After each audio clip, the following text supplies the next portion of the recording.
देखो, ये जो लेसन है कार्बन और उसके यौगिक, ठीक है, तो इसमें हम कार्बन के बारे में अध्ययन करेंगे। नाम ही से लग रहा है कार्बन और उसके यौगिक, तो इसमें कार्बन के बारे में अध्ययन करेंगे। कार्बन से जितने बनने वाले यौगिक हैं, ठीक है, उनका अध्ययन करेंगे। कार्बन से कैसे यौगिक बनते हैं, पूरा इसमें कार्बन की रसायन है, कार्बन की विज्ञान है, ठीक है।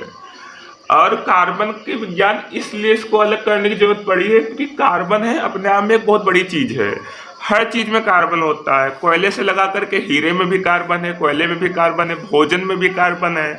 जो साइकिल में देखते हो, साइकिल में भी कार्बन लगा होता है। छोटी से छोटी, बड़ी से बड़ी चीज में कार्बन होता है, ठीक है।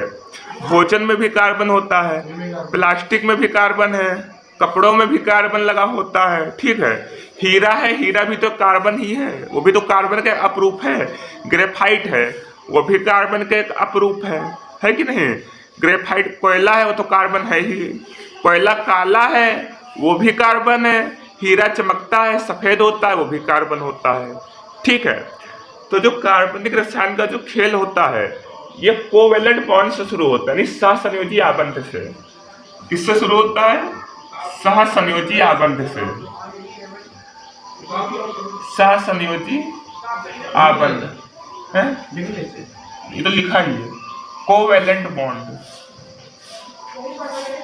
समझो क्या होता है।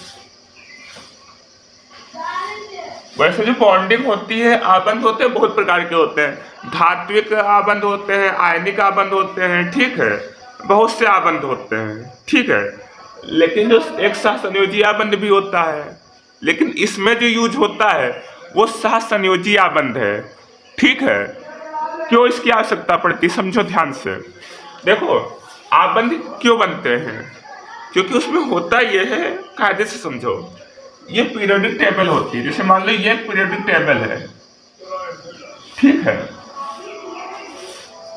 मान लो पीरियोडिक टेबल है, तुमको बाद में बताएंगे, प्लस समझाने के लिए बता रहे हैं, ठीक है। एक श्रेणी ये है, ठीक है, ऐसे तमाम होंगी और एक आखिरी में होगी, ठीक है। ऐसे बीच में बहुत सी होंगी, ठीक है। यहाँ के जो तत्व है, ठीक है, इनके अंतिम कोश में एक इलेक्ट्रॉन होगा, ठीक, समझे रहे ना। इनके अंतिम कोश में एक इलेक्ट्रॉन होगा। यहाँ इधर के जितने एलिमेंट हैं, ठीक, हाँ, संयोजकता एक होगी। और जो इधर के तत्व इनकी 2 होगी, 3 होगी, 4 होगी, इस तरीके से होती है, ठीक है। और जो आखिरी का तत्व होते हैं, इनका 8 होता है, ठीक है। यानी इनके अंतिम कोश में 8 इलेक्ट्रॉन होते हैं। इनके अंतिम कोश में 1 इलेक्ट्रॉन होगा, इनके अंतिम कोश में 2 इलेक्ट्रॉन होंगे, फिर इधर बनते जाएंगे 3, 4, 5, 6, 7। जो ये वाला तत्व होगा, इनके अंतिम कोश में 8 इलेक्ट्रॉन होते हैं, ठीक है। ये चीज तुम चाहे तो नोट कर लेना, ठीक, नोट लिखवाई है, लेकिन समझ लो कायदे से। और अगर लगे कि उतारना है कॉपी पे जो हम बोल रहे हैं, तो उसको छोटे छोटा लिख लिया करो, ठीक है। देखो, इधर के जो एलिमेंट हैं, इनके अंतिम कोश में 8 इलेक्ट्रॉन होते हैं, ठीक है। और इनका अष्टक, इनका जो कोश होता है पूरा भरा होता है। ये बात ध्यान कर लेना, इनका कोश पूरा भरा होता है, इसीलिए इन्हें अक्रिय गैसें कहते हैं। इधर जितने एलिमेंट होंगे, आर्गन, नियान, जो कुछ होगा, ठीक है, ये सब अक्रिय गैसें होंगी। अक्रिय माने स्टेबल होंगी और क्रिया नहीं करेंगी, ठीक है। तो इधर के सब अक्रिय गैसें होती हैं। ये जो इधर की होती है सब अक्रिय गैसें होती है, ठीक है। इनका अंतिम कोश में 8 इलेक्ट्रॉन होते हैं, यानी अंतिम कोश इनका पूरा भरा होता है। 8 भले ही ना हो, लेकिन पूरा भरा होगा, ये समझो, ठीक है।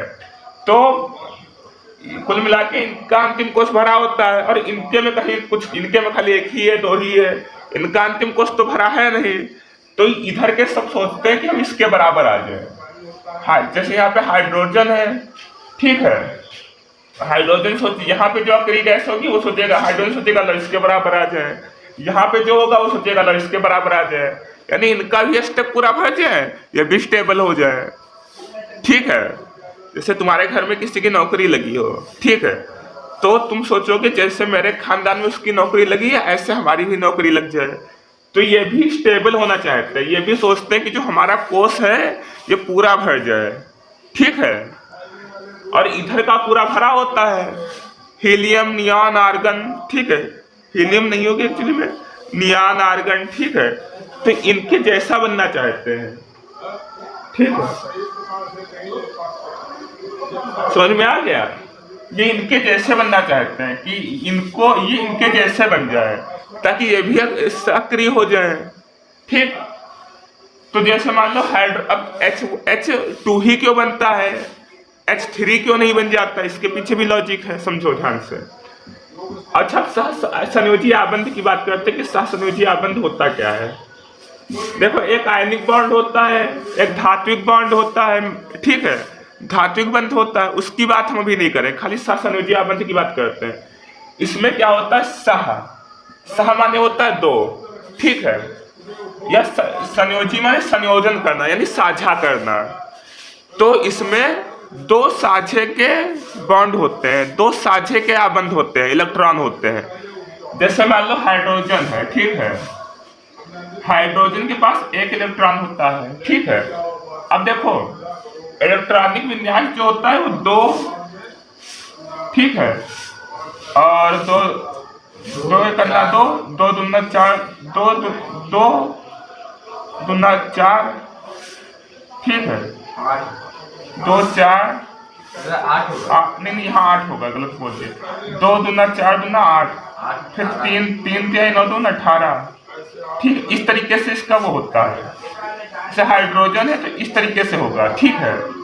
लेकिन इसके अंतिम कोश में इलेक्ट्रॉन कितना होता है, 1 होता है। और होना कैसे चाहिए, देखो समझो ध्यान से, देखो ये बात ध्यान रखना, इसका जो इलेक्ट्रॉनिक विन्यास होता है वो ऐसे होता है, 2, ठीक है, 8 18, आगे और भी होंगे, ठीक है, इस तरीके से होता है।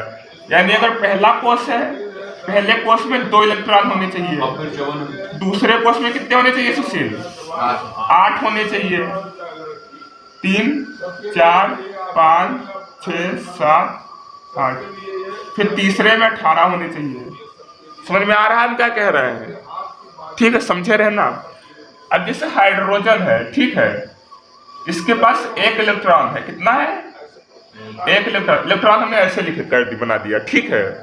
इसके एक इलेक्ट्रॉन है, यानी पहले कोश में इलेक्ट्रॉन कितने होने चाहिए, 2 होने चाहिए, है कितना, एक है, ठीक है। और एक हाइड्रोजन और है, इसके पास भी एक इलेक्ट्रॉन है। भाई हाइड्रोजन का जो परमाणु क्रमांक होता है वो एक ही तो होता है, तो इसके पास भी पहले कोश में एक इलेक्ट्रॉन है, ठीक है। तो अब तुम बताओ पहले कोश में कितने होने चाहिए, 2, दूसरे में, तीसरे में, पहला कोश हमें पूरा करना, पहले में 2 होने चाहिए, ठीक है। पहले में कितने होने चाहिए, 2 होने चाहिए, और है कितने, 1। तो इसको या तो ये किसी के ले ले या तो इसको कोई दे दे। मान लो ये हाइड्रोजन के ले लेगा तो इसके पास हो जाएंगे, लेकिन ये बेकार हो जाएगा, ठीक है। तो क्या होगा, ये साझा कर लेगा इसे, ये ऐसे, इसने इलेक्ट्रॉन ले लिए, इसने इसके ले लिए, ठीक है। इसने कहा चलो लड़ाई नहीं करेंगे, आपस में मिल बांट के ले लेते हैं जो मिलता है, ठीक है।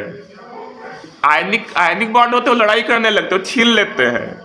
मेटेलिक में भी ऐसा होता है, लेकिन संयोजी में होता है कि वो लड़ाई नहीं करते, आपस में साझा कर लेते हैं कि तुम हमारे ले लो, हम तुम्हारे ले लेते हैं, जब तुम्हारी जरूरत पड़े तो तुम हमसे सामान ले लेना, जब हमारी जरूरत पड़े तो हम तुमसे ले लेंगे, ऐसे काम चलाएंगे, ठीक है। तो ये सहसंयोजी आबंध कैसे बनता है, देखो समझो ध्यान से। इसको ये जो संरचना होती है, समझे रहना, ये जो संरचना होती है इसको बॉन्डिंग से दर्शा देते हैं। जैसे मान लो ये हाइड्रोजन है, ठीक है, ये हाइड्रोजन है, इसके पास एक इलेक्ट्रॉन है, ये हाइड्रोजन है, इसके पास एक इलेक्ट्रॉन है, ठीक है।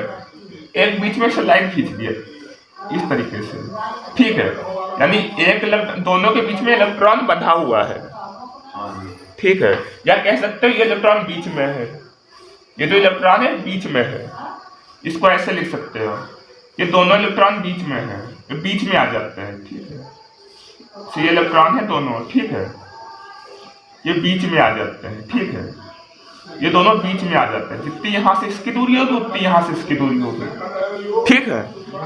इसको इस तरीके से दर्शाते हैं, ये संरचना सही है, ठीक है। ये इसकी ये बॉन्डिंग होती है। और ये जो बॉन्ड है ये कौन सा बॉन्ड है, सहसंयोजी बंध, यानी कोवैलेंट बॉन्ड है, समझ में आ गया सहसंयोजी बंध कैसे बनता है बताओ। ये सहसंयोजी बंध है, ठीक है। इस संरचना से बना लो, ये बना लो। वो भी पढ़ा है गुब्बारे वाला, वो समझाने के लिए बनाया, किनारे चाहो तो बना लेना।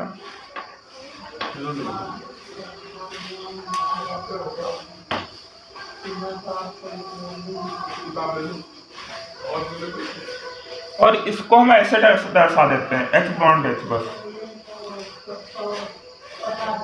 इसी को देखो H कितने हैं, 2 हैं, इसको H2 ऐसे लिखा जाता है। H2 की संरचना हो गई। समझ में आ गया? समझ में आया सुशील? ठीक।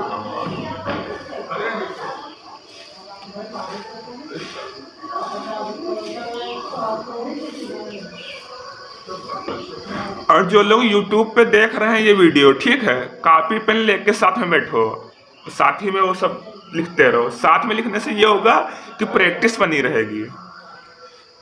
परेशान मत हो, बिल्कुल एक ही चीज समझाएंगे।